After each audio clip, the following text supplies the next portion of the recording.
افسوسناک واقعہ پیش آتا ہے میرے ہی علاقے میں، ڈسکے میں یہ واقعہ پیش آتا ہے۔ کہتے ہیں نا، نہ آسمان گرا نہ زمین پھٹی، ایک اور بنت ہوا جون سے نا سسرالیوں کے تشدد کا نشانہ بن گئی۔ سسرالیوں نے پہلے تو اپنی بہو کو تشدد کا نشانہ بنایا، مرنے کے بعد جب قتل کرنے کے بعد اس کے وہیں پہ صبر نہ کیا، اس کے پھر لاش کے پیس کیے ہیں۔ اب وہ تو اپنی طرف سے بڑے سیانے تھے، اب لاتے ایک بوری میں ڈالی ہیں تاکہ پہچان نہ ہو، سر اور بازو ایک بوری میں ڈالے ہیں، اس کے بعد دھڑ ایک بوری میں ڈالا ہے، تینوں کو تین بوریاں بنائی ہیں اور بوریاں ڈال دی ہیں، نالا ایک جاتا ہے، برساتی نالا ہے، اس میں بہا دی ہیں۔ جب لڑکی کے باپ کو شک ہوا لڑکی سے بات نہیں ہو رہی، کہاں ہے ہماری بیٹی، اس کو شک تھا سسرالیوں پہ، اب اس نے یہاں جا کے پولیس میں رپورٹ درج کرا دی۔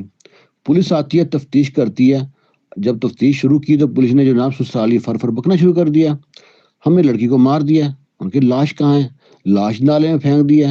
اب تفتیشی ٹیم لاش ڈھونڈتی پھرتی ہے، کبھی یہاں کبھی وہاں کبھی یہاں، اور جا کے لاش آدھی کہیں ملتی ہے آدھی کہیں ملتی ہے، اور جو سر ہے وہ میرے گاؤں بھوپال والا میں نالا گزرتا ہے ایک جون سا، اس کے راستے میں کھینے چک پڑتا ہے، وہاں سے اس کا سر ملتا ہے۔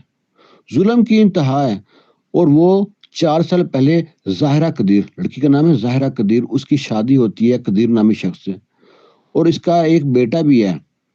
اور تو اور ظلم کی انتہا یہاں پہ ختم نہیں ہوئی، اس لڑکی کے پیٹ میں ایک اور جان پل رہی تھی، انہوں نے 2 قتل کیے۔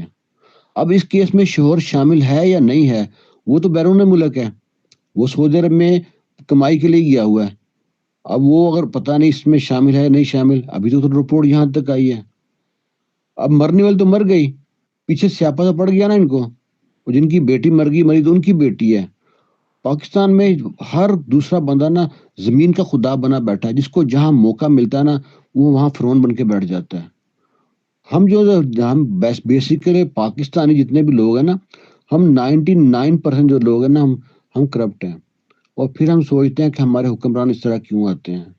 ہمارا جہاں بھی داغ لگتا ہے کسی رشتہ دار کا، بہن کا، اور کسی اور کے جو زمین جائیداد حق ہوتا ہے مارتے ہیں سکون سے، بھائی کا حق مار لیتے ہیں، کسی بیوہ کا حق مار لیتے ہیں۔ ہمیں ذرا شرم حیا نہیں آتی کہ ہم کو یہ بھی ڈر نہیں ہے، خوف نہیں ہے، مرنا بھی ہے۔ ہم لوگوں سے کیا ڈریں گے، ہم لوگ تو اللہ سے نہیں ڈرتے۔ اللہ 5 بار بلاتا ہے گھر میں، اور ہم باہر بیٹھ کے بعد تاش کھیلتے ہیں، گپ شپ کرتے رہیں گے، اور کوئی نہیں میرے کپڑے گندے ہیں، میں یہ مسئلہ مجھ کو وہ مسئلہ ہے۔ اللہ کے بندو اور بندے کے پتر بنو، اور بیچاری وہ تو گئی، اس کے بارے میں اپنی رائے ضرور دیجیے گا، اور یہ واقعہ میرے ہی گاؤں کا سمجھے آپ، اب دیکھیں کیا بنتا ہے۔ اللہ حافظ۔